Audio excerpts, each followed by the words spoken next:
Yeah, Mr. Barnes will be along sometimes. Okay. Okay, it's 9 o'clock on Thursday, November 30th, 2023. This is the Policy and Procedure Committee meeting. Would you please call the roll, Amanda? Alt. Here. Awful. Here. Whitlow. Here. Sure. Yes. Everyone should have a copy of the agenda in front of them. We have a motion to approve that. So moved. Mr. Lawful, second by Mr. Whitlow. Any comments or questions about the agenda? Seeing none, all in favor say aye. Aye. Opposed, same sign, that motion carries. Do we have any public comments this morning? Seeing none, we'll go to the EMA report, Mr. Anderson. Good morning. Passed them out to everybody. It was also emailed to Brianne, so she can go ahead and email them out to everybody else. Hazard mitigation plan, we all know the adjustments were made as requested by this committee, and Chairman has signed them, so it's all moving forward. Pretty much it's in the hands of American Environmental. They're making all the contacts. I gave them all the lists, and they're doing all of that in-house. It says in the E&P grant, it was applied for. The amount that I applied for was reduced, which is common. And after talking to state agencies, she said that it's basically because the state's reducing in population. So FEMA's not giving the state as much money. It's not just Eric County, it's across the state, so the monies are coming down. But I adjusted the budget so the majority of the monies that are reimbursed will come out, be able to reimburse the payroll side instead of the individual line items, which sometimes we don't actually use. So I'd rather have that money that's coming back reflected on what's actually going to be utilized. Not a lot of training this month. I've got a bunch coming up in the next couple of weeks. The LEPC meeting, we did meet, didn't have a quorum, but we're working on that and working on the drills that's upcoming. I was at the Mutual Aid Fire Association meeting last night, did bring up the hazard mitigation plan again, and then really pushed hard to make sure that they stay in contact with American Environmental, reply to their emails or phone calls, and share that information with the rest of the people in their jurisdictions. I'm going to the Amateur Radio Club meeting tonight. So I'm getting the majority of my volunteers, hoping to solicit for a couple of more. I put a paragraph in there about recommended NIMS classes. You guys can go ahead and read all that through. I'm assuming the way it sounds, the majority of the members already have them. If not, these are the ones that are recommended, 700, 100. And I threw in IS 908, which is one that people really aren't that familiar with, but it's emergency management for senior officials. It's a real short, easy class, but it kind of ties things together. So you might want to take a look at that. If anybody needs the information, send an email. I'll give you the exact login information and the links. I'll send it right back to you so you can click right on that directly. At our first meeting of our volunteers, the roster's not been set by any means, just trying to get a feel on who's around, what people are going to be doing, what their strengths and weaknesses are. 9 showed up that night. I had 2 that weren't. One was in California. We're up to 11. Background checks have been submitted. I should be able to pick up that information today because everybody will have access to the courthouse where my EOC is through the RFID chip. And for Sheriff Brzee, everybody has to complete and pass a background check before they're issued after hours to the courthouse. I've gone ahead and positioned 2 of the people that I have as assistant coordinators to work with the groups and the people. And again, all this stuff, as Chairman mentioned, this will all be passed along to him once this is all finalized. He'll be able to approve those lists. I've gone ahead and worked very hard with the EOC side, working with my radio equipment and everything. Was able to get our antenna established on the roof without a problem, and it's all connected to the radio. All that's working. I still haven't set up the times with the state yet. We started to have that, but one of the people that I was working with ended up being sick and Thanksgiving, so I want to tie in with the state EOC, ILEAS radio room, and the IDPH radio room This radio will allow for that, but the antenna on the roof and that radio is gonna allow you to make contacts, not only just all over the state, but outside of the state and all the different states and all around the world. That's the purpose of this radio. The antenna's working well. And other than that, regular social media, we're pretty much now upon us. It's not official, but I don't think I'm too worried about major severe weather other than winter, so I'll update the social media page that will reflect all of that, so. Kind of a concise report for you, I'll have it in writing. If you have any questions, feel free.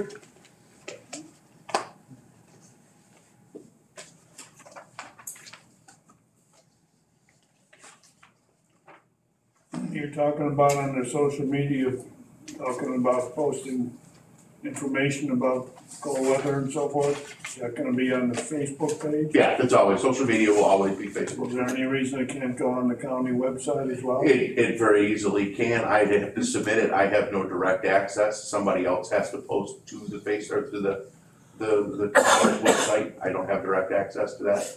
I have to submit my information either to Brienne or to Amanda, and they'll handle that. I mean, I would be willing to post directly. I would actually like an extension of the county website to reflect a stronger presence on the website through EMA. But I need to talk to that with what would be, apparently with Jill. I would recommend that you do that. Okay. Anyone else have any questions or comments on the report? Okay, thank you very much. We'll move on to the committee chair reports. We begin with Mr. Barron's and the management committee. Pretty much just regular reports, I think, at this point, which, I was informed last night of a problem that you might wish to address. okay, There was an incident that occurred in the Workforce Investment Office recently. They do not have a panic button there. Can we take steps to ensure that they get one? I okay, also was informed that the room that they occupy at the far southeast corner of the building has some leaks where that used to be that garage door. water Get a leak, lot of rain, there's water and mud comes in underneath there and they're having to clean it up. I think we ought to look into that as well. I okay, don't know how serious that is, but either way, it's Well. not desirable. Yeah. Okay, okay. okey doke. Don't have anybody here from the ARPA committee. Well, we got Mr. Alt, he's the vice chairman of the ARPA committee. I am. Yes, sir. I guess you're right, I forgot about that. I forgot the initial. I just call it Joe Biden's money. Yeah. My next, Yeah. not much, other than we have a resolution to come up with starting January 1 to extend Greg's contract with Ford County and us together, which present contract expires December 31. We need a new one to start January 1st because it looks like we won't have a new engineer for transportation before that time.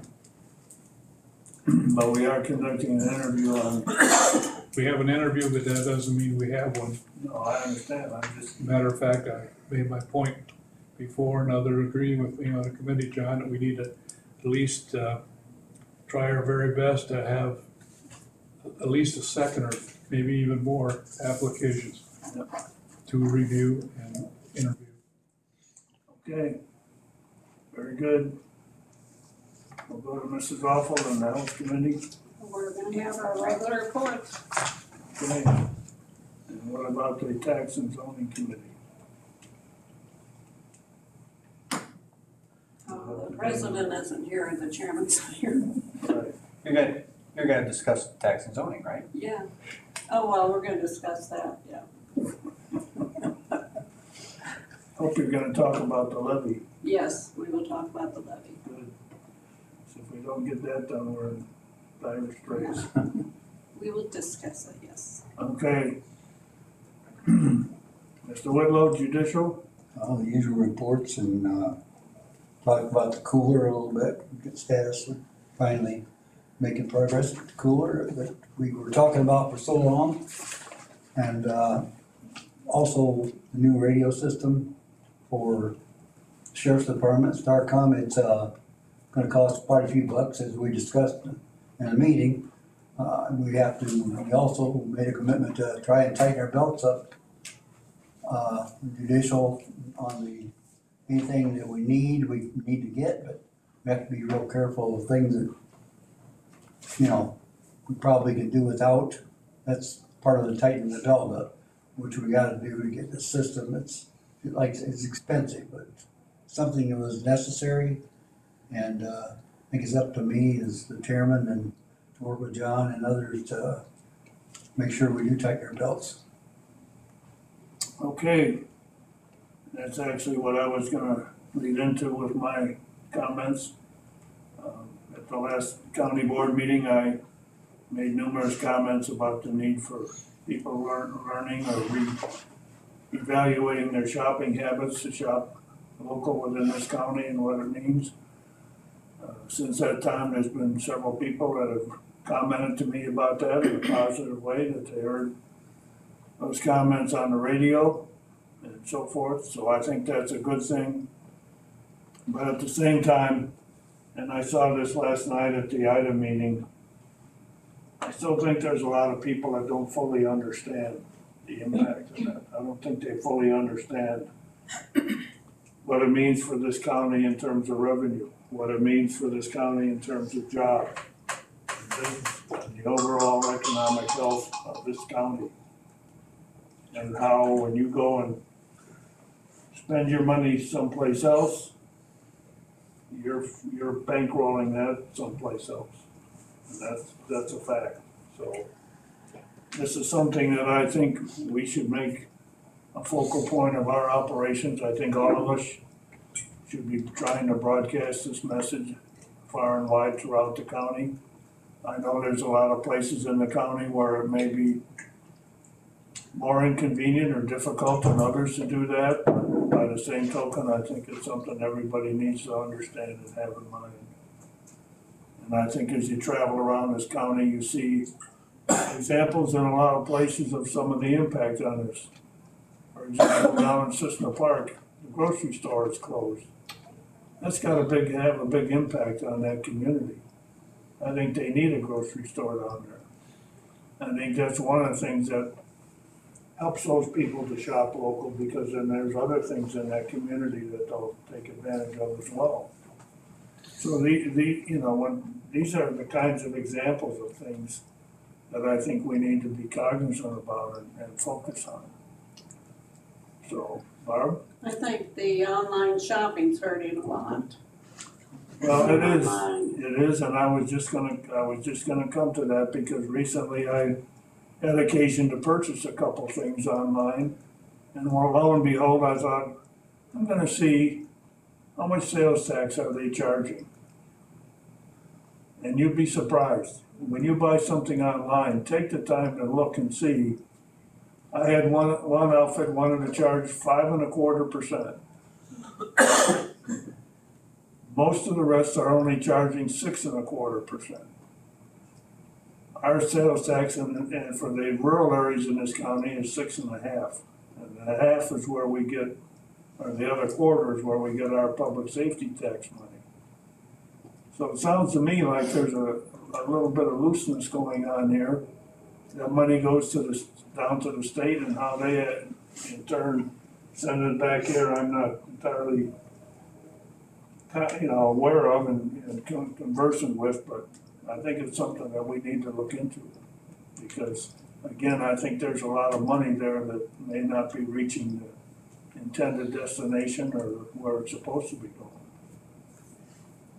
going.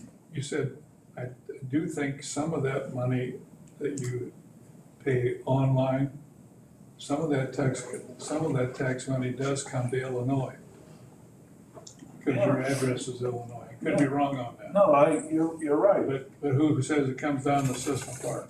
Right. Or, Iroquois County, excuse me. But, I we bought, wife and I had to buy a couple of things online that we wanted, so we did that. So you can go on Amazon or any place and go all the way through the whole checkout procedure. You don't have to buy it, but you can get all the way down to checkout and see what they're charging you for tax.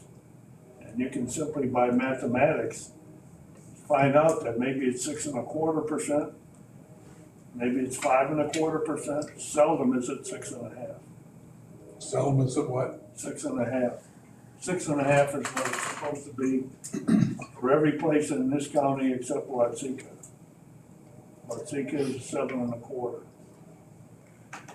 And apparently, these people just are not, I don't know the reason for it, why there's that way.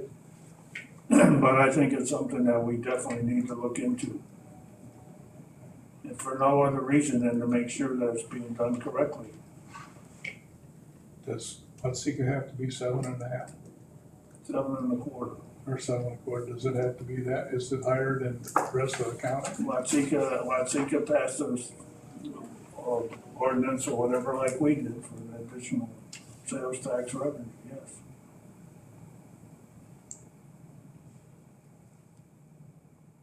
There was one instance I had. My wife actually was the one that had it. She was ordering something and the lady was gonna charge 5.25%. What is the sales tax there? I don't even know. So, somebody needs to do something to try and get some of these things taken care of, because I think we're missing out on a lot of money that frankly, I think we need, if we're gonna do things like these Starcom radios and some of the other projects that we have on the back burner that we need to get done. How would you check into it? Well, I'm gonna talk to the treasurer about it, see what he has to say. Talk to Joe about it as well. According to this, there's a state law that says we have the right to converse with the Department of Revenue down in Springfield to make sure we're getting what we're supposed to be getting. But I don't know that has anything to do with these online companies. They're supposed to collect the sales tax money. They're supposed to file a monthly report with the Department of Revenue where they list all their income, and I mean, it's a complicated process because every county in the state has got a different sales tax rate, and all of these different towns have different rates, so, but it's all supposed to be done through the Department of Revenue down in Springfield. I don't know how good they are in policing all this stuff, if they're, anybody's paying attention to it. But it sounds like we're kind of getting the short end of the stick to me in some instances. So I think it's time for us to get a little bit aggressive. And if you want to find out yourself, like I said, just go on your computer, whatever online company you want. Say, I want to buy a bottle of perfume, and go down to checkout and see how much sales tax are they charging. And then mathematically, you can see what the percentage is. Okay? It's only been a couple of years that they had sales tax online, they never had any before. That been all that long ago. Right. Okay, so that's my 2 cents worth for today. Next thing we got on the agenda is we'll pass this around. This is something that has come up before, and I just want to again bring it before the committee so we can do our due diligence. We belong to UCCI, and we pay dues there every year, and every year apparently through their interesting financial operations, they send us a check back for the amount of our dues at the end of the year. This is another organization called the Illinois Association of County Board Members. There's a third organization called Illinois State Association of County, something like that. And so these people you can, you can look online and you can see all their stuff that they produce. My take on it is that they're not really accomplishing anything in the way of tangible results with the legislature. It's the same kind of complaint that I have with UCCI. They claim that they're supposed to be lobbying for us. And they do very little, if any, good. There's a lot of emails. So my recommendation is that we not pay this invoice, that we not join with these people, but I wanted to bring it before the committee. If somebody thinks we should, why, now you can have your speak. I don't think it's necessary. They don't really do much. Anybody else have any thoughts? Nobody wants to join? Good. We will not join. That's simple.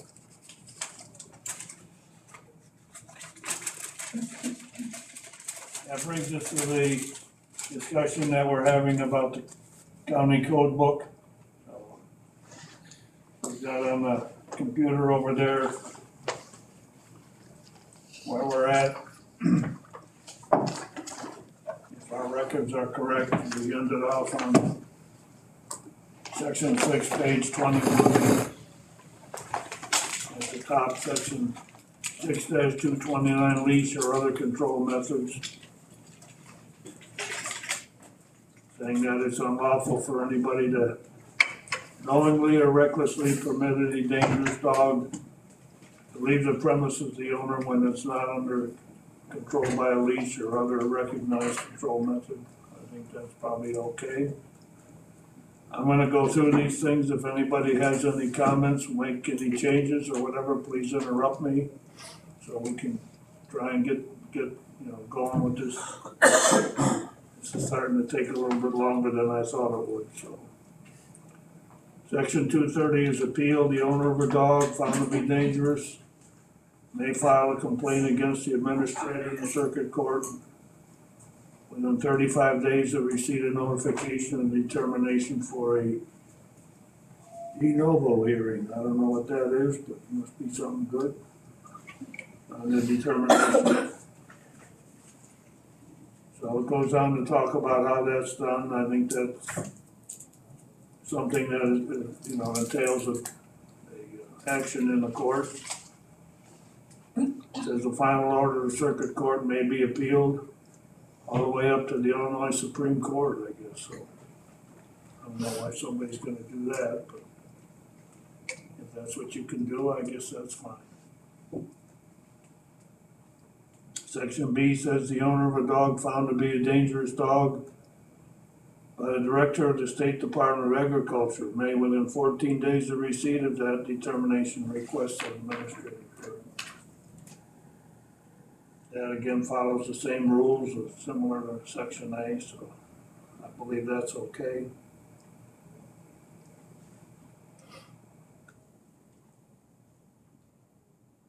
Section C says until the order has been reviewed and at all times during the appeal process, the owner shall comply with the requirements set forth by the administrator of its court or the director. So that's fine. It says that any time after a final order has been entered, the owner may petition the circuit court to reverse the designation of dangerous dog. I'm not aware that we've ever experienced any of these kinds of things, but again, it sounds to me like it's okay. Section 231, a dog found running at large and unsupervised with 3 or more other dogs may be deemed a potentially dangerous dog by the animal control officer or administrator. Potentially dangerous dogs shall be spayed or neutered and microchipped within 14 days of reclaim. The designation of potentially dangerous dog shall expire 12 months after the most recent violation of this section. Failure to comply with this section will result in impoundment of the dog or a fine of $500. I'm a little bit A little bit puzzled by that last part, failure to comply with this section. I don't know what does people have to comply with? Potentially dangerous dog, it says that's an action that the animal control officer or administrator may do. Is it that they have to be spayed or neutered within 14 days if they don't comply with that? Then they're being fined? Is that what they're complying with? Well, that may be the case. I don't know who's doing the spaying or neutering, because I don't know when if a potentially dangerous dog is not taken into custody, it's just declared that, and the owner Right. continues to have possession of the dog. I'm guessing the owner would have to take it to be spayed or neutered, and then the animal control warden or administrator would have to do a follow-up to make sure that that has been taken care of, and if not, they would issue a fine. Makes sense. That's my take on Okay, that's correct. Are we satisfied with the $500 fine? A lot of money.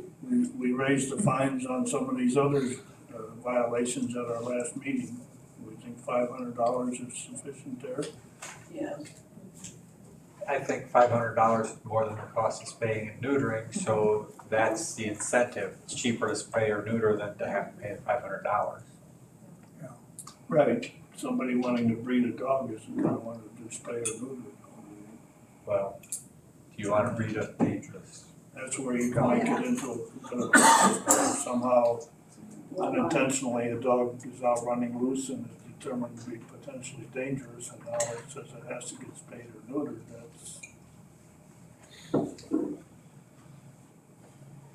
I mean, I'm saying that, for example, because of my experience with hunting dogs and so forth, that there's times when those dogs do get lost for, usually for just short periods of time, because normally we use equipment on the dogs that will help you to be able to recover them, but just like everything else, equipment can fail.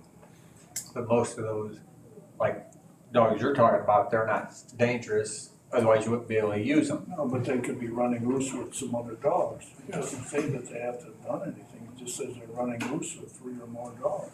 They're running loose when they're hunting. But Right. But they Yes, have to be it's determined to be dangerous. That's, but Well, again, it's just their turn hunting is. Well, they can appeal whether it's dangerous or not.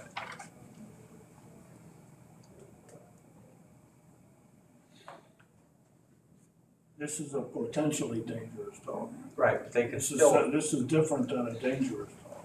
there's still the ability to appeal it, I would assume. If there's not, there should be. I don't see any place where it says anything like that. I mean, what does potentially mean? I mean, how do you know? How would you determine that? It just says a dog found running at large and unsupervised with 3 or more other dogs. That don't mean it's mean. That's all it says. That's what I'm Many saying. dogs are potentially dangerous. You know, it's possible. A hunting dog, if it got lost, it might get into some other dogs that are running loose or whatever, I don't know. But a hunting dog, it's a good dog. Normally, that's a dog of that type that somebody might want to breed. They wouldn't want to spay or neuter that dog. We don't have any, here, there doesn't seem to be any place for appeal. I'm not saying that if the administrator said it's a potentially dangerous dog and it was my dog, if I went and said, hey, wait a minute, I'm not saying that they wouldn't reconsider. But there isn't anything in here that says they have to, or that they will. Well, want to put something in? Anytime. These are the reasons we're going through this thing. They I realize should- it takes time and. They should be able to appeal anything like that, I would think so. Yeah. because otherwise you have the possibility of personality conflicts, and somebody may say, well, your dog's dangerous, Right. you know, just because of personality conflicts. I don't think we'll have that right now, but in the future, you never know who's gonna be in position, so there should be some right to appeal. And there are many dogs, many breeds of dogs that are perfectly fine unless they are provoked in some way or shape or form, or if they're threatened. And then all kinds of bad things can happen. I suppose we Isn't need to, necessarily, you can't necessarily blame the dog for doing what it's supposed to do or what its nature is. I think anything can be appealed, actually. well, You know, get an attorney and you can appeal just about anything, actually.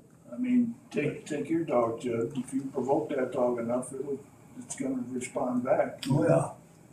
And if somebody comes to your house and starts monkeying with that dog, it ain't gonna last very long before No. it's gonna snap at him or bite him or something. It's true. oh, so you got a potentially dangerous dog. I think every dog is potentially dangerous. Well, if you think we need to put in there some sort of appeal process, it would need to be similar to the other appeal processes. I kinda think there probably should be.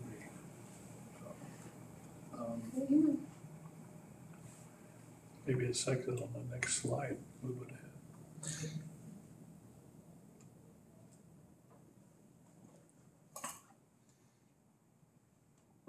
We could just add a sentence in there saying that the owner of a dog determined to be potentially dangerous shall have the same rights of appeal as is granted in section 6-230 above. Sounds good. That makes sense?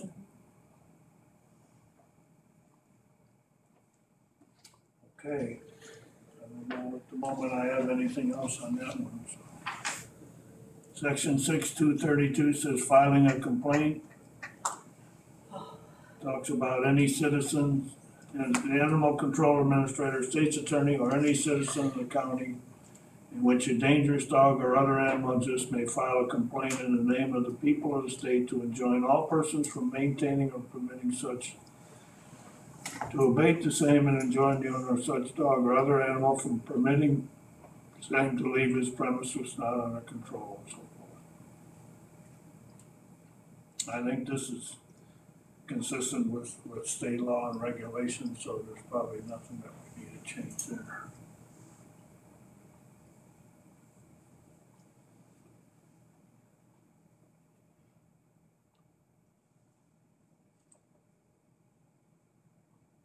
I don't know that there's anything in here about appealing either. But what is humanly dispatched? Kill? Yep. Well, I don't just say that. Euthanize. Might be dispatched, so I say, well, it's dispatched by giving it the dog to the owner of the present resident. Owner of it. Dispatch could lead to.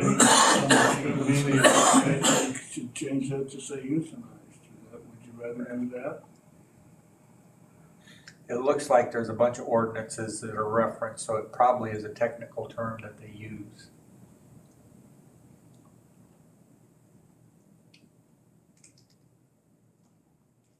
Well, euthanization normally is conducted by a veterinarian and is conducted in a humane manner.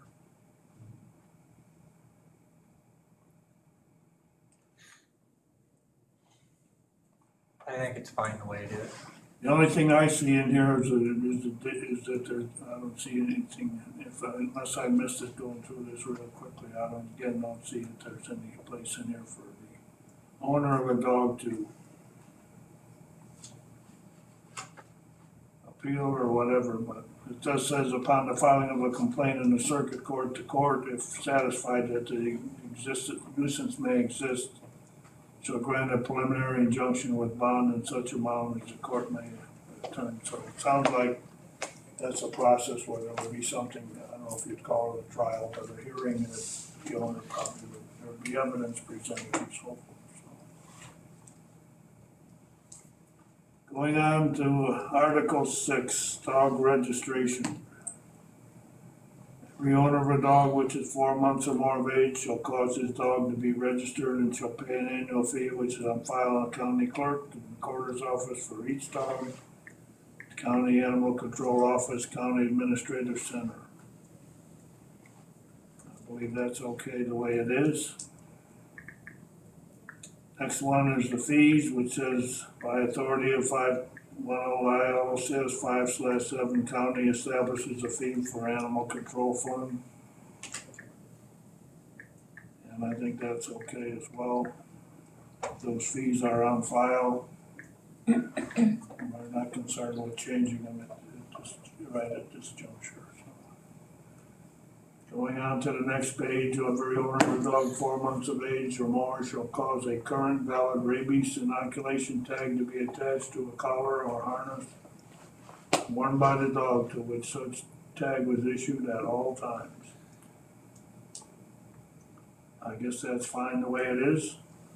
I will tell you that hunting dogs, they're not gonna do that because those tags can get stuck in a branch and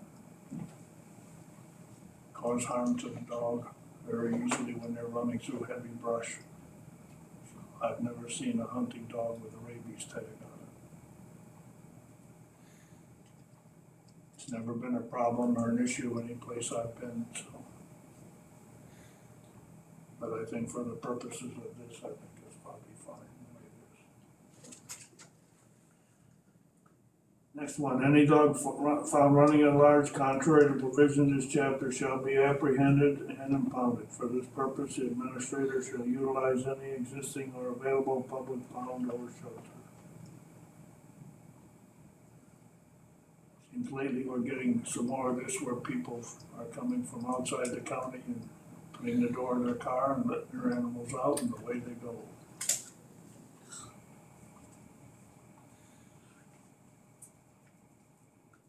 All female dogs shall be confined to an enclosure at all times during their estrus period.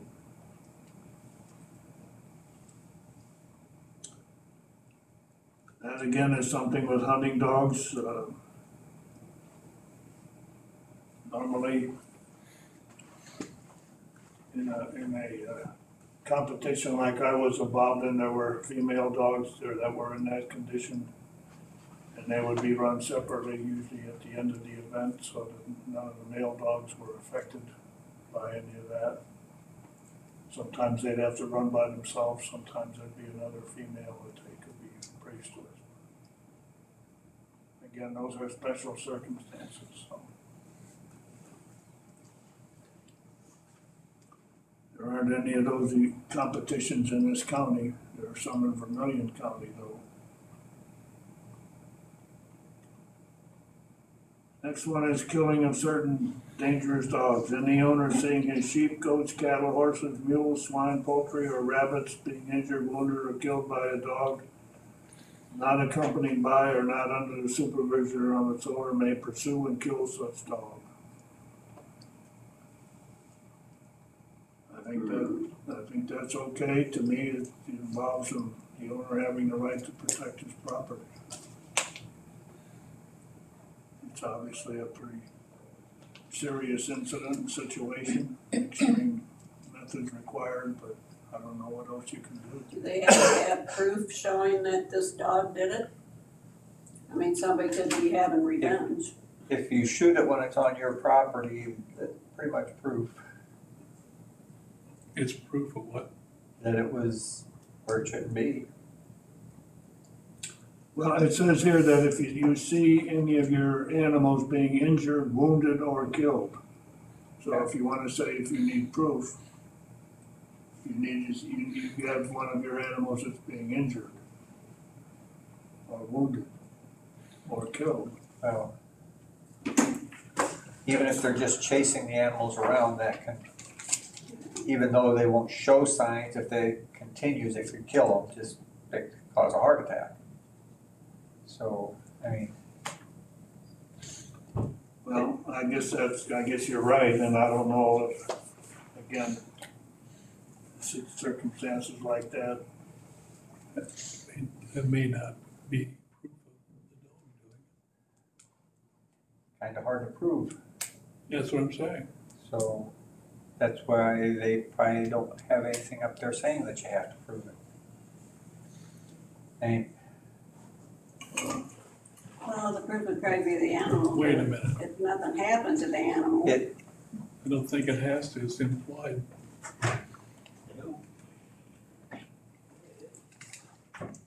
3 days later, the animal died.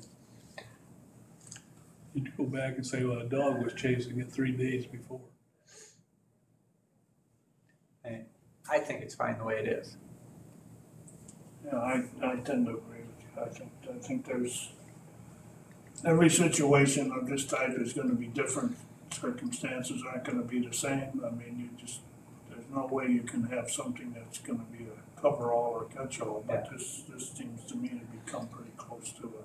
And you can't write the code for every situation. I mean, yeah, you may have feuding neighbors, but you can't write the code that punishes everybody else because you got two feuding neighbors.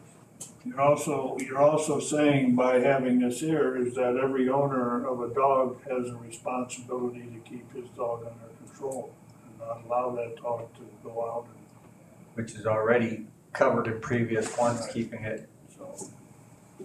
I think that's a pretty significant aspect of it too.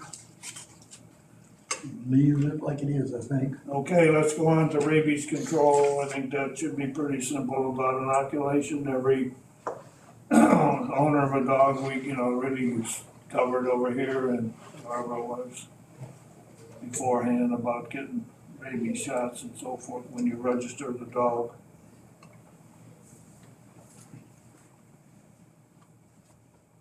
So I think that first section is okay.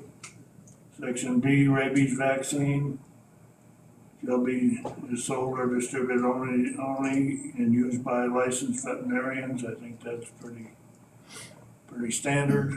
All fees collected for the issuance of rabies inoculation tags shall be remitted to the county treasurer who place the monies in an animal control fund. Are we still bound by some of that money that we collect for that going in this fund, that we can't use it for anything?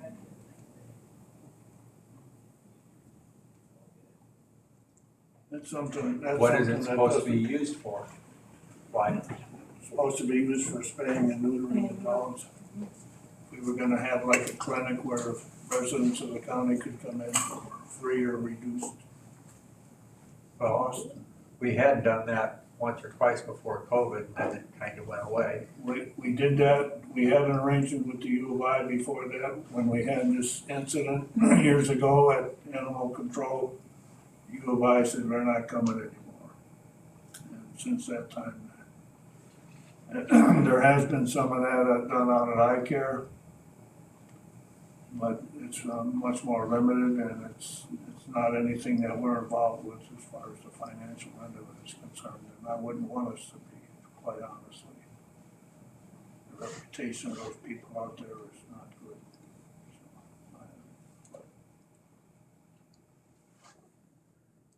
It might be something, that, there's some things that I've been wanting, and this is a little different subject, I've been wanting to get together with our representatives down in Springfield to talk about a number of these things for a long time, and I keep talking to them about it. Oh yeah, we're gonna do it, but it never happens.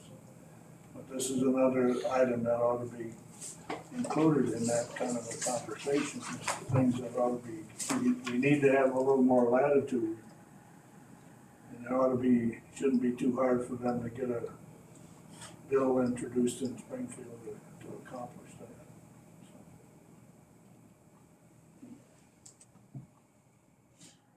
Animals exhibiting signs of rabies.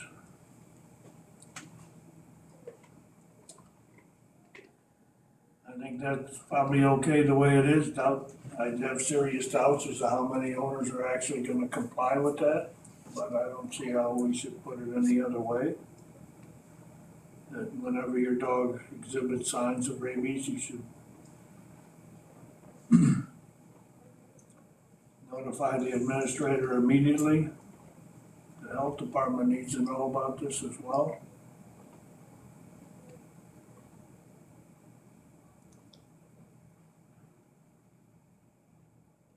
Section B talks about, about the process that's done, which I believe we follow this process pretty much whenever we have any bite cases and so forth.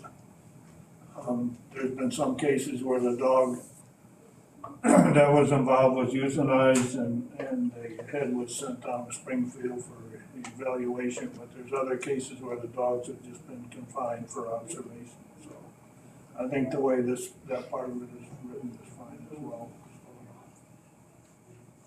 So when you send the head down, what determines that you have to do that or confine them?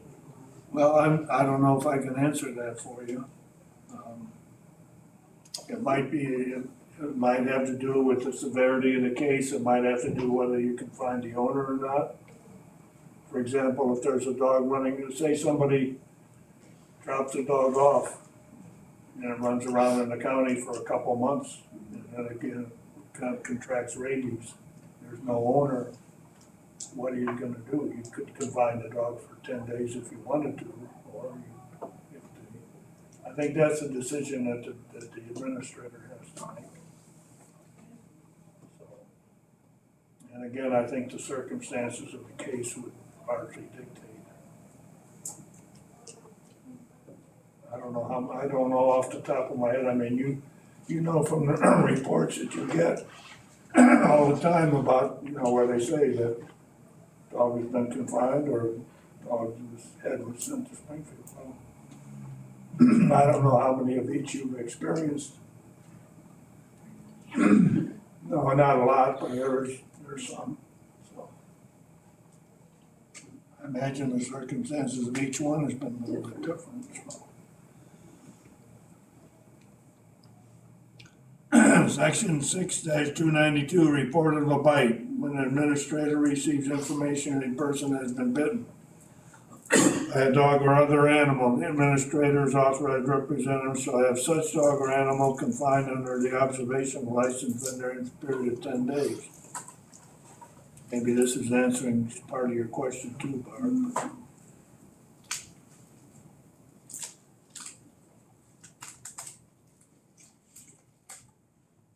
It goes on to talk about what occurs insofar as the forms that have to be filled out, dates of confinement, all those kinds of things.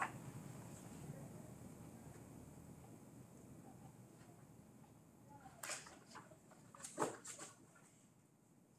think all of that is again the practice that we're following at the present time.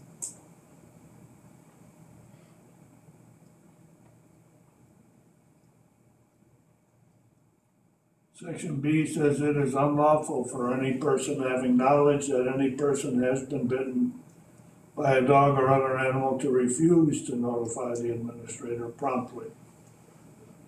Don't know what promptly means, but I guess it doesn't mean a year later. Right. It is unlawful for the owner of such dog or other animal to euthanize, sell, give away, or otherwise dispose of any such dog or other animal known to have bitten a person until it is released by the administrator or his authorized representative. It is unlawful for the owner of such dog or other animal to refuse or fail to comply with the written printed instructions made by the administrator or his authorized representative.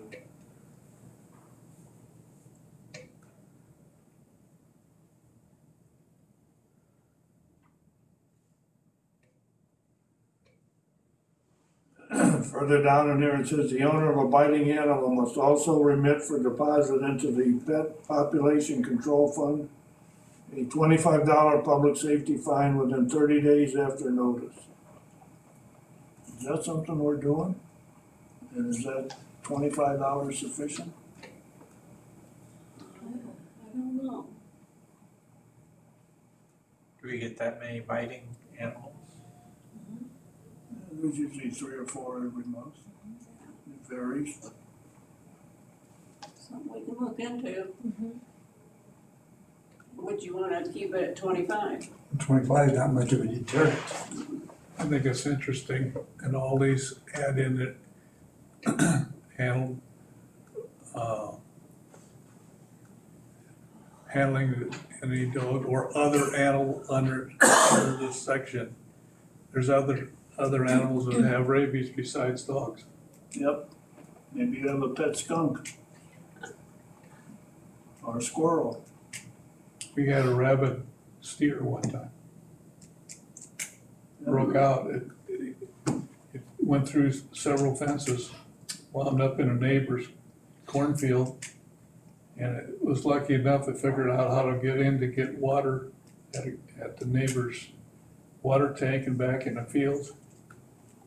And he was there for about a month. No one could find him. We finally recognized that he came in and saw him from a window that he was using the water tank in the early morning. He was a smart one. Mm-hmm. So does that keep them alive, the water? We corralled him in a pen, got him in a truck, and that's near System Park. Took him straight to the stockyards in Chicago, nonstop. Notified him up there this is a rabid, possibly rabid animal. They cleared every avenue from the dock to his pen. They sold him, subject to rabies, and he went over to a scale with no interruptions and on to slaughter.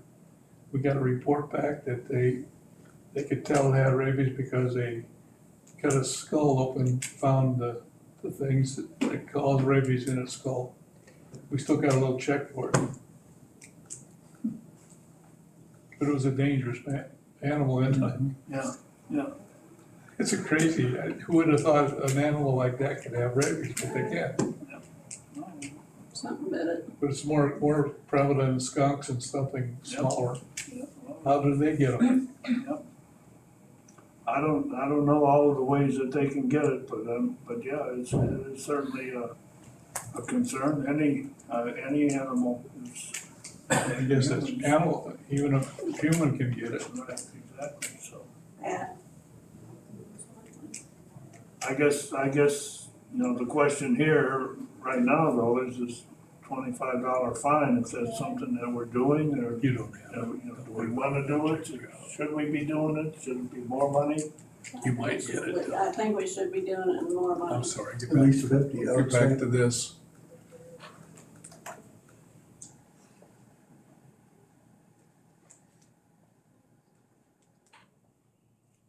This doesn't have anything to do with an animal that's found that, Well, this is only an animal that's bitten somebody. This isn't necessarily rabies is what we're looking at here right now. Right. but that's a $25 deposit. Above that, it says that they're responsible for any expense incurred in the handling of animal under this section shall be borne by the owner. So, That has to do with we impound the animal, we have to Right. feed it, we have to take care of it, we have charges for that every day. so it's $25 above what our expenses Yes. would Plus the be, maintenance so, of the animal, yeah. Right. so There's been they'll be paying more than $25. There's been a lot of cases where people have come to reclaim their dogs and haven't been happy about having to fork out several $100s or more to get the dog back, but hey, You gotta be more responsible. yep.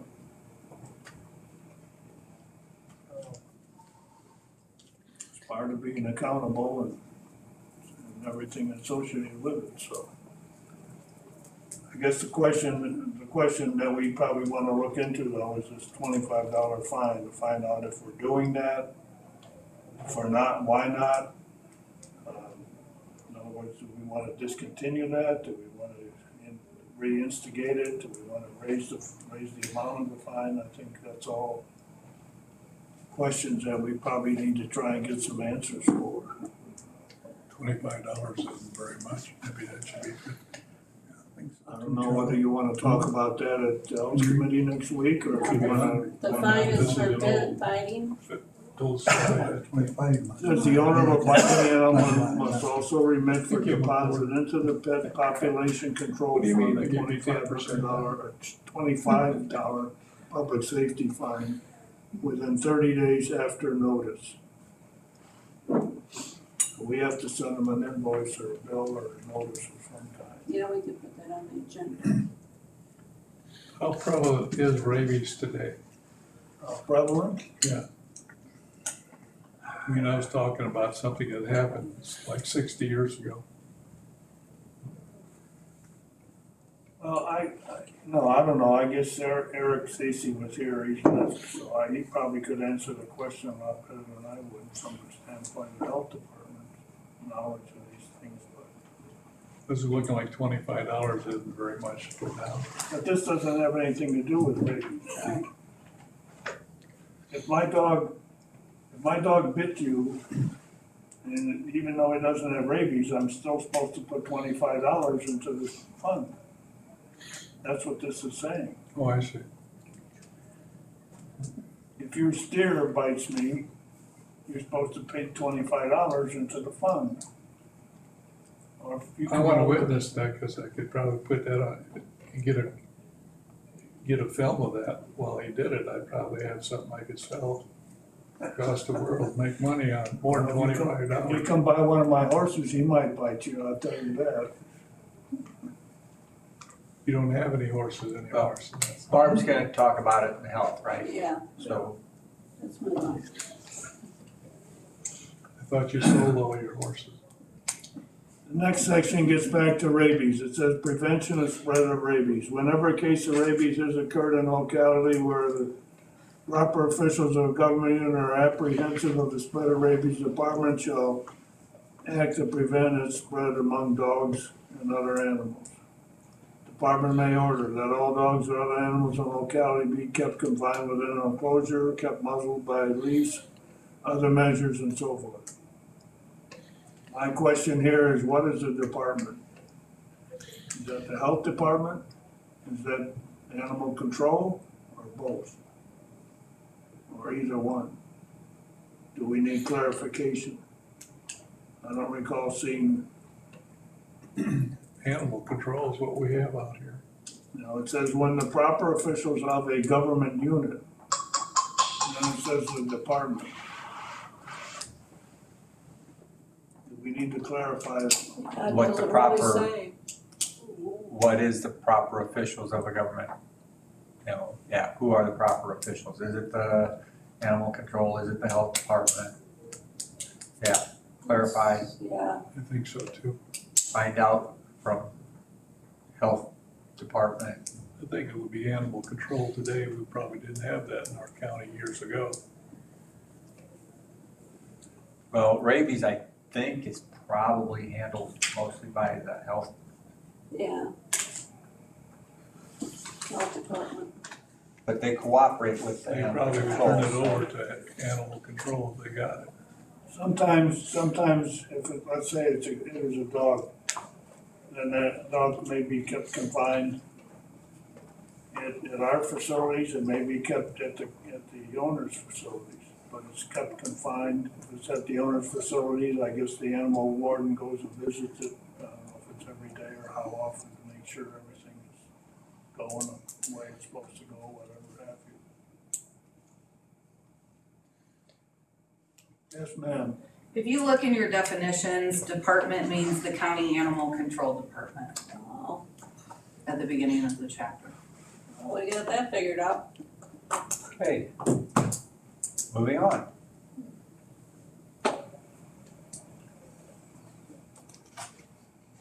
Thank you, Brandon. Yep. Okay, that takes us over to the next section, which is section 8, kennels. This should be fun. For purposes of this chapter, the term kennel is hereby defined as any place where 5 or more dogs over 4 months of age are kept on the premise for more than 24 hours. That means if you have 5 dogs or more, then you have to have a kennel license, or we'll get to that, but if you have 4 dogs or less, you don't, So if somebody has 4 dogs and then their neighbor goes on vacation and leaves their dogs with them, their 2 dogs with them, then they gotta get a kennel license? Well, I have had that experience and I've talked to the state's attorney about it and he said, don't worry about it. Like you said, what? He Not said, to don't worry about it. Don't worry about it, I would. It's a temporary thing. Because I used to have 4 dogs as almost a routine matter. And there were times when someone else might do like you're saying, take care of my dog for a couple of weeks or a month. As a part of that, I had brought up at one time about increasing the number from 4 to 6. And Mrs. Crowe decided that she didn't like that, so that got defeated. Going on, general standards, regulations regarding buildings and premises are as follows. All buildings and premises shall be maintained in sanitary condition. And the kennel owner operator shall have covered leak-proof containers available for storage of waste materials before disposal. To control vermin and insects, such containers shall be maintained in sanitary condition. Dispose of dead animals in compliance with the Illinois Dead Animal Disposal Act and rules enacted pursuant to that law. Take effective control measures to prevent the infestation of animals, premises with external parasites and vermin. Provide water from a source having sufficient pressure to properly sanitize and clean kennels, runs, equipment, and utensils. Provide hand washing facilities. And washing facilities are for the people that are operating the kennel, not the animals. All buildings shall be constructed so as to provide adequate shelter for the comfort of the animals and provide adequate facilities for separation of diseased animals to provide exposure to healthy and saleable animals.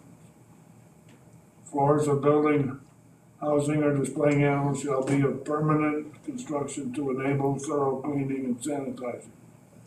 Dirt and unfinished wood floors are unacceptable. Cleaning shall be performed daily or more often as necessary to prevent accumulation of debris, dirt, or waste.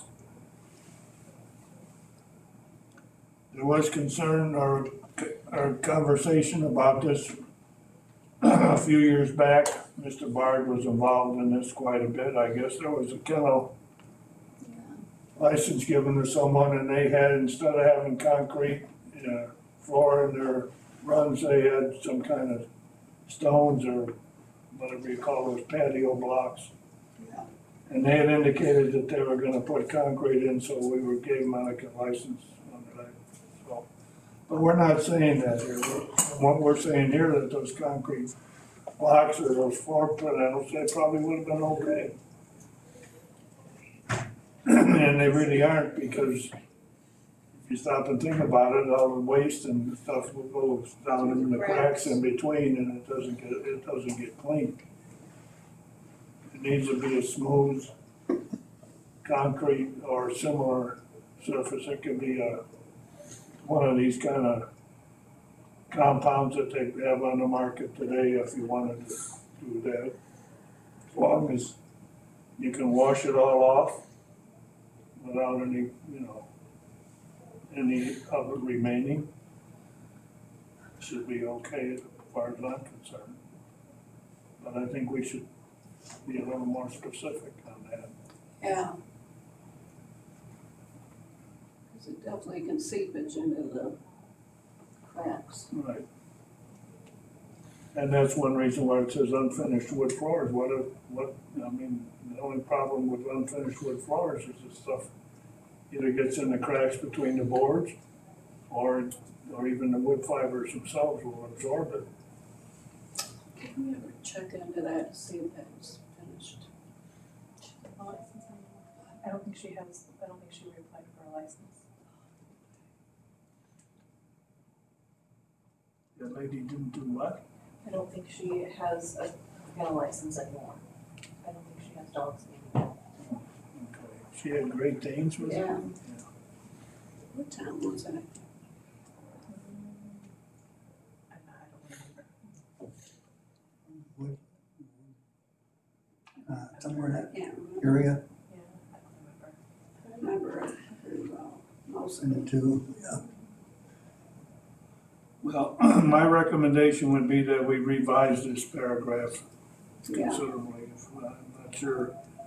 We could say that the floors of the buildings shall be of a permanent construction with no cracks or openings for seepage. Well, material that is impervious to urine and water.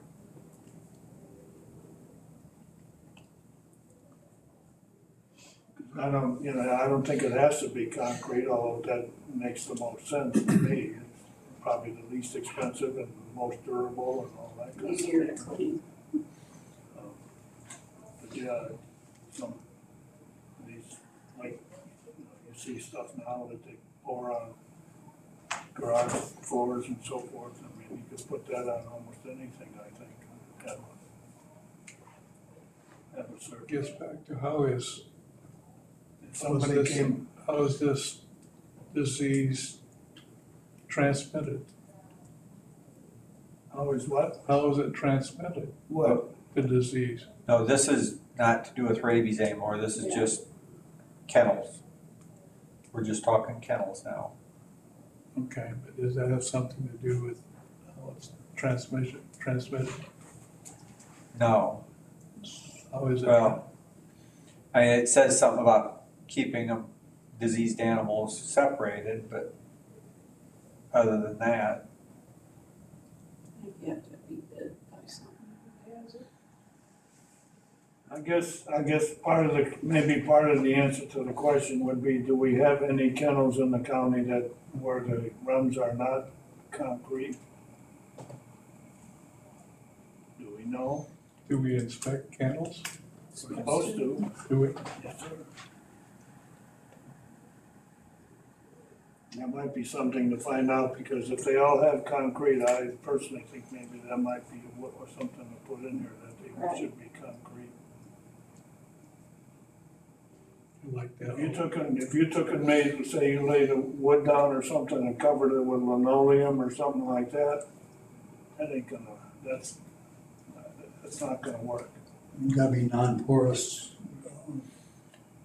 I mean, it might work for a while, but it's not a long-term kind of thing.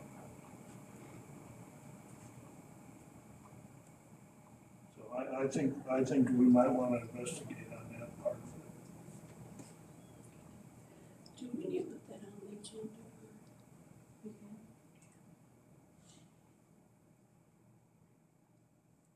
Goes on to say here that cleaning shall be performed daily or more often if necessary to prevent accumulation of debris, dirt, or waste. Again, that's something you have to do, and to me, it just follows the idea of having a concrete, so you facilitate it and you get it done good, competent, whatever.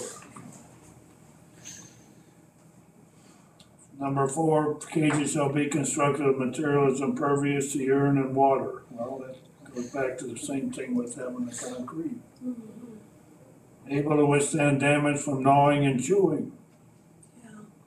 That's usually where you're gonna have some kind of fencing or walls around the kennel.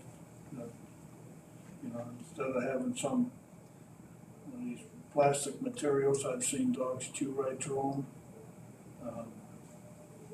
Even some fencing, if it's not strong enough, a dog can chew through it.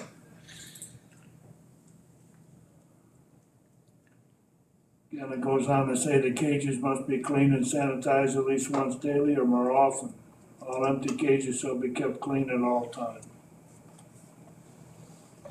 Next page, cages shall be of sufficient size to allow the animal to comfortably stand or sit or lie and offer freedom of movement. Ambient temperature defined in the rules for Federal Animal Welfare Act shall be maintained for warm-blooded animals. In the case of cold-blooded animals, a temperature that is compatible to the well-being of the species shall be maintained. Each run shall be constructed of material of sufficient strength and design to confine the animals. Is there anything in this that states that they have to have a bed off of the ground? Well, we haven't gotten to it yet, so maybe we will. Runs shall be constructed of material of sufficient strength and design to confine the animals. we're gonna have concrete runs, so I think that ought to go hand in hand. Well, that's item B. For new construction or remodeling, the kennel owner operator shall provide run surface with concrete or other impervious material. What's it mean by What other impervious? impervious material is there besides concrete that we think is satisfactory? Stainless steel. Uh, I don't think anybody's gonna do that. Could be a little. She said asphalt. Brick and mortar, Brick and mortar, brick and mortar will develop cracks. so can concrete. what do we have in the animal control? I mean, there are, if you decide to use what they use in livestock buildings, it's expanded metal so that stuff can fall through into a collection, and that would be impervious to, they can't tear it up and stuff, so. Well, I can tell you that there are, again, I go back to my own experiences, there are Well, professional it's made. dog handlers that would have, always. what they have done is they've taken, because they travel around, they have a trailer with maybe as many as, I'm gonna say, 20 or more cages mounted on that trailer. And each one is separate, and they got expanded metal on the floor, so that all the droppings fall down to the ground underneath. Now, you're talking about being out on the prairie in North Dakota where there's nothing much around, so that's a little different circumstances than what we have here. But that's kind of what they do there, and it works fine, but I'm not sure that if you give somebody a kennel license in Iroquois County and they're gonna have dogs there year-round, that you wanna have them to be on expanded metal, unless they have something underneath it, like concrete or whatever, where they can clean and wash it away. Because I know these other cages that you're talking about, that was one of the things that we had to do when we were up there, was to go with a hose every day and we'd wash down the expanded metal for any droppings that were still up there to get them to fall down through. And then they just laid on the ground underneath. What are the floors there at the animal control building? Are they cement? Yeah.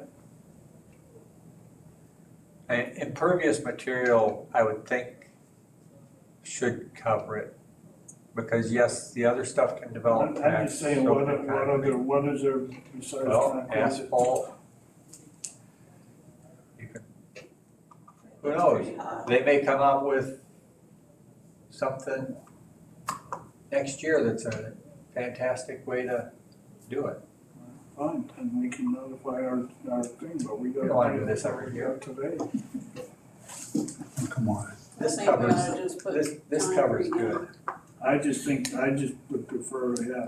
What you use, I mean, it says surface with concrete or other impervious material, so if they can't come up with a satisfactory impervious material, then it defaults to concrete. All right, we'll leave it the way it is. I'm not happy about it, but we'll leave it the way it is. Going on to the next one, surface of the run shall be designed to permit the surface to be clean and kept free from excessive accumulation of animal waste. Provisions must be made for adequate drainage, including gutters and discharge of any fluid or content into a sewer, septic tank, or filter field, and comply with any local zoning. That's all pretty self-explanatory and easy to do. Cages or aquariums for housing small animals, birds or fish, shall provide space not less than 2.5 times the body volume of living creatures contained therein. I guess that's okay, I don't know what to, I can offer an opinion if 2.5 times is sufficient. Animals are group housed, they shall be maintained in compatible groups without overcrowding. No female dog or cat in estrus shall be placed in a pen with male animals except for breeding purposes. Any kennel licensee having 2 dogs of the following breeds should provide perimeter fencing of sufficient design to securely confine the size type of the following dog breeds.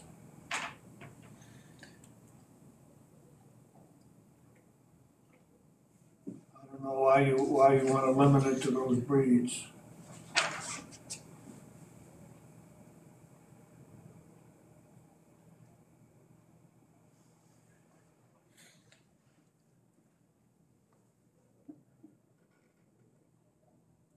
think you'd wanna have sufficient perimeter fencing and design to contain any and all dogs under your control, wouldn't you?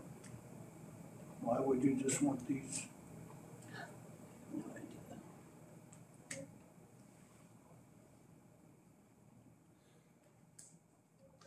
Well, they look to be either aggressive or possibly ones that can jump and climb. They're big. Well, the husky's not necessarily big, but I think they can kind of climb. So it might just be that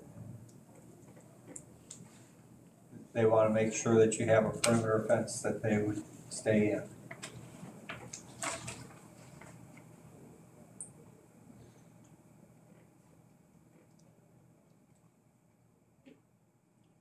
What if I have a dog that's half Chihuahua and half Doberman Pinscher? And what do I do? It'd be a silly looking dog. You build an appropriate fence.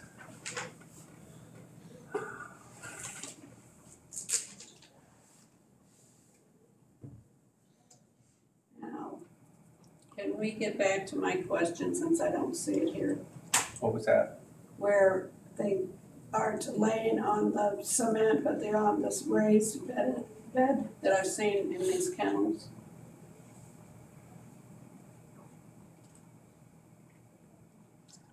I think, are you saying they should be on a raised bed? I've seen them in the rescue I think we're places. coming up to that part. We are, Yeah. okay. I don't know if it answers your question entirely, but we're coming up to it. That's the thing about my. We're gonna leave all these dog breeds the way they are, and you don't wanna add any or subtract or whatever. There might be some new ones around, huh? Your dog. And the same thing about a poodle. People have been bitten by poodles, Yeah, people have been bitten by chihuahuas. Ankle biters. And I mean, the dogs can get loose, they can dig under the fences, Yeah. whatever, I mean, to me, that's.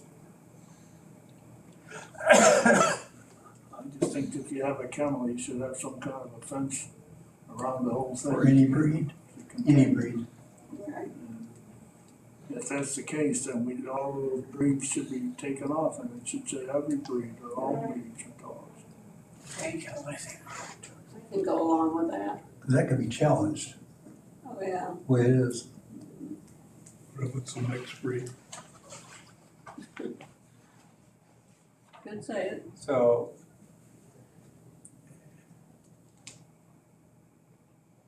well, if you take away the list, then you have any kennel licensee having 2 dogs of the following breeds shall provide perimeter fencing of sufficient design to securely confine the size and type of, just say, applicable of the dog. You know, Say any kennel licensee should provide perimeter fencing of sufficient design to securely confine all dogs under their control. that would make sense. You got it. Sounds good.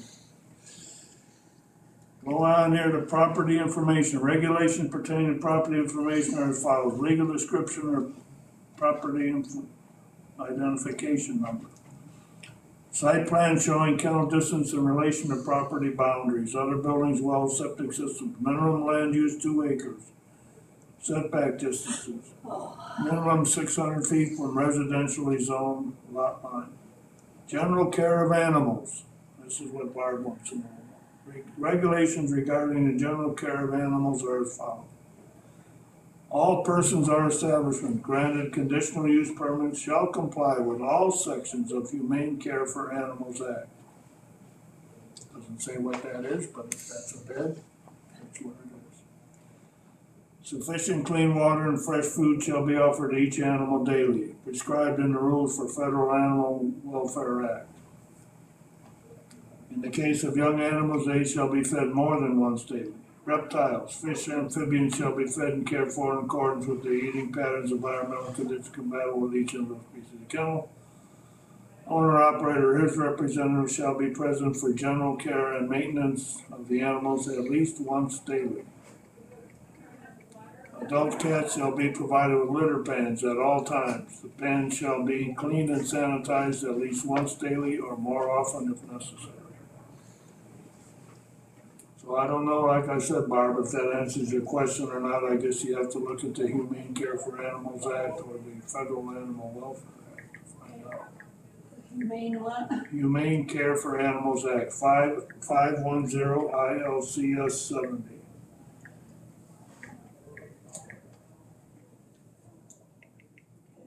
That's the Humane Care for Animals. Or you can look on the Federal Animal Welfare Act, 9 CFR 3.5-3.7. Maybe Amanda can give me that one. Hey, when we're done, you can look it up. Okay. Now we come to 322, procedure for application. Applicants use form provided by zoning office. Personal information shall include name of applicant, property owner, mailing address and telephone number. Kennel characterization shall include type of kennel, boarding, breeding, training, shelter, type of animals, maximum number of animals to be housed, for time periods more than 24 hours.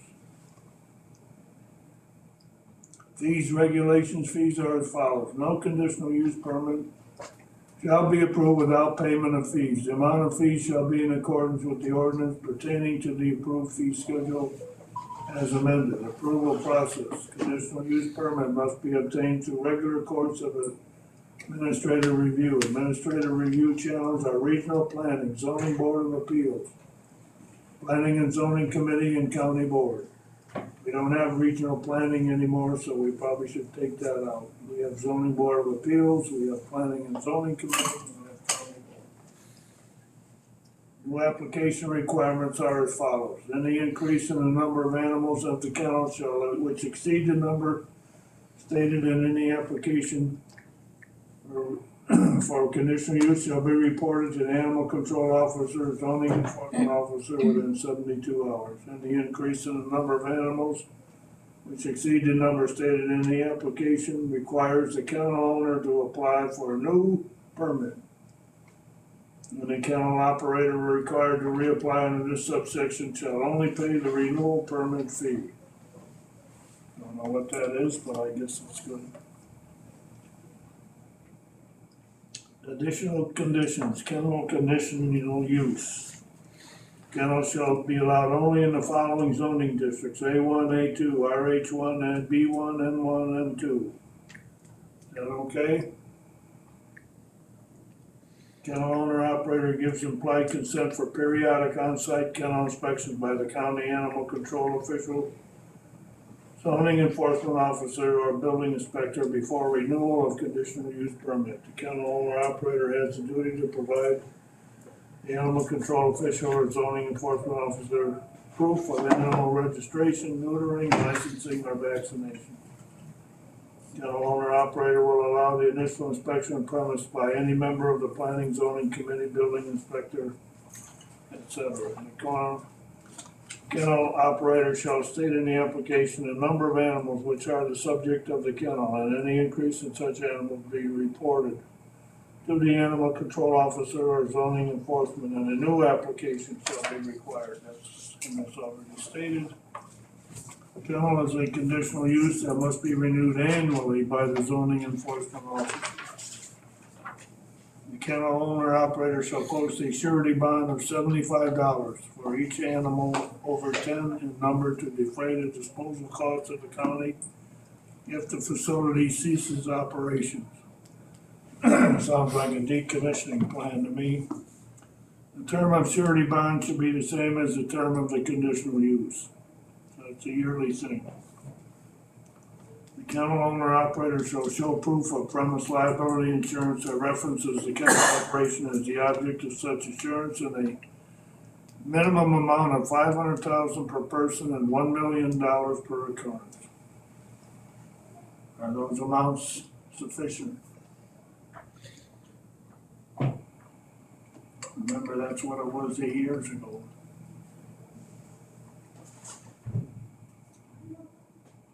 Double it. We've upped our liability insurance requirements on a lot of things in our zoning laws recently for wind and solar. Do we need to consider the same thing here?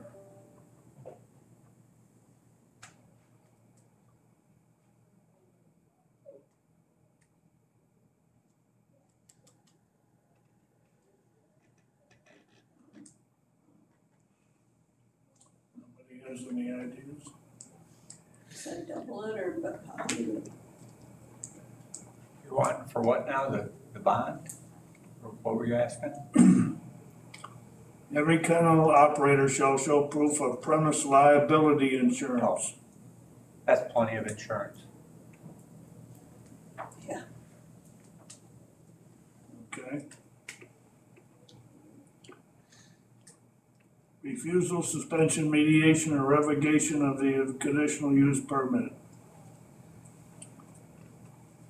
Grounds for discipline. The zoning board or acting zoning animal control officer may refuse to issue, renew, or may suspend or revoke a conditional use permit on any one or more of the following grounds: material misstatement in the application, violation of any condition or of any regulations or rules issuing, conviction of a violation of any law of the state except minor violations such as traffic violations, violations not related to the disposition of dogs, cats, other animals, and so forth. Making substantial misrepresentation or false promises of a character likely to influence, persuade, or induce in connection with the business of a conditional use permit. Complaints. Kennel owner operator agrees to mediate any nuisance complaint or conditional use violation before the zoning enforcement officer. Mediation with a zoning enforcement officer or animal control officer is unsuccessful. Any party may schedule a hearing before the planning and zoning committee. Kennel owner operator may appeal final decisions of the planning and zoning committee to the county board. Kennel operator shall have the right to apply to the appropriate court of law only after exhausting the above described administrative remedies. My only comment on all those conditions is number 3, conviction of a violation of any law of the state. When somebody is charged with a violation and they plead guilty, are they considered convicted or not? If they plead guilty, probably. If they plead no contest, then they admit no guilt. So then that'd be a iffy area. We have a kennel license in the county right now that pled guilty to a serious charge. And that person, they pled guilty, they said they weren't convicted, so that's how they got their license. Well, if that's the technical legal. No, I'm not sure that it's right or not, I'm just saying what happened.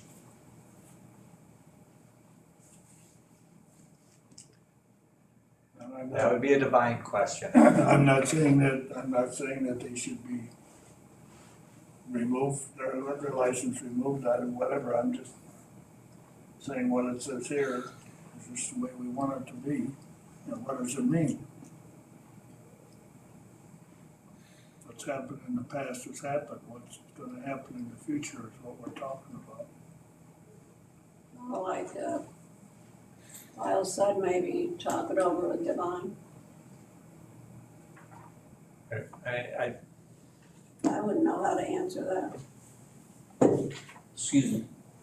It says that a plea of no contender or no contest is similar to a guilty plea in that it has the same result of conviction. so you're still convicted of the crime. No, I'm talking about somebody that pled guilty to the charges. Then they're convicted. They have a criminal record. I was told that's a different class entirely. Maybe Jim Devine would do it, yeah, would know, but yeah. To me, I agree with what you're saying, and So are you thinking that just because someone was convicted of something,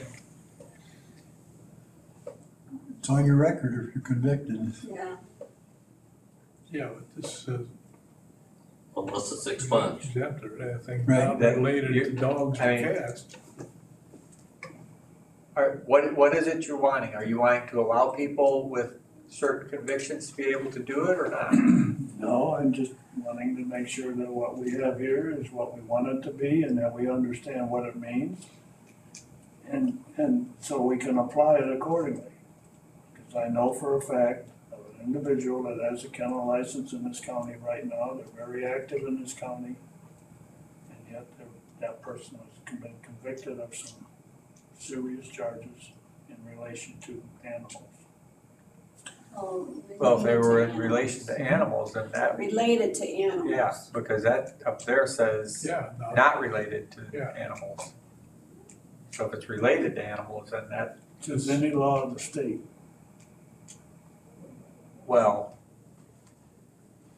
there it's making an exception for things not related to animals. yeah, I really don't want to get into details of this it's- situation. If they were convicted of something serious in relation to animals, then probably they shouldn't have a license. Right, Do, I don't mean it's right. Especially a felony.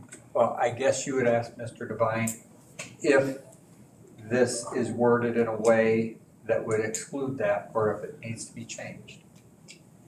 okay, I will attempt to do that. See where we go. So, it's 10:30, so I think we've probably gotten as far as we can get today. We still have one more page to do on the animals. We'll wait till Give an next time and then example we'll of get into somebody the that next is, section, okay? selling homemade liquor. Not having to do with the animal. Ending on, we begin on section 6(3)25. This is tying it on the dog to deliver it.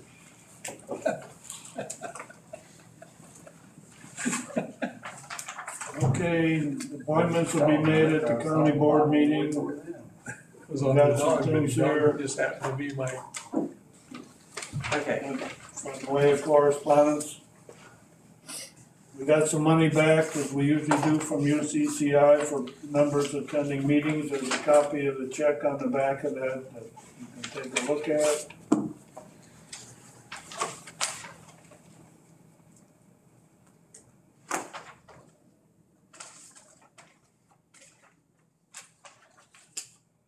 That's something we received in a certified mail from the Illinois Labor Council. Nobody's figured out yet what it means, so we're not doing anything with it.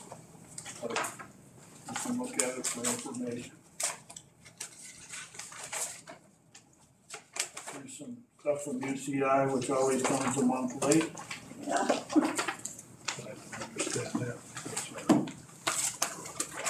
There's some stuff from Maybe not have a 10 or something. Illinois Action Agency.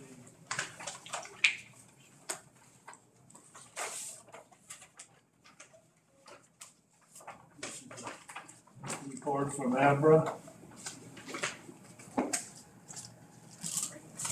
Go over there.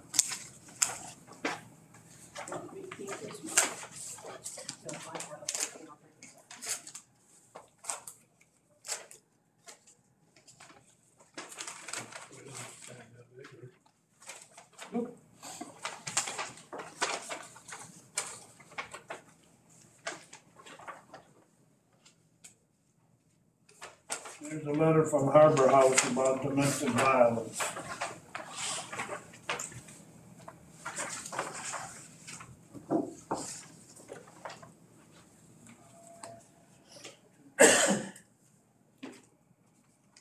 Farmland auction, Anybody wanna buy farmland? Going cheap. I wish. 10,000 an acre, That's what my two, we had. Really? cheap at half the price.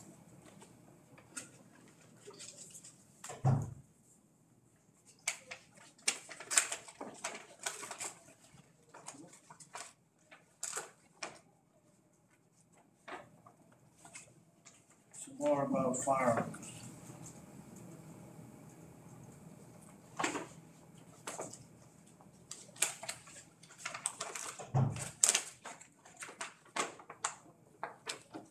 Natural gas.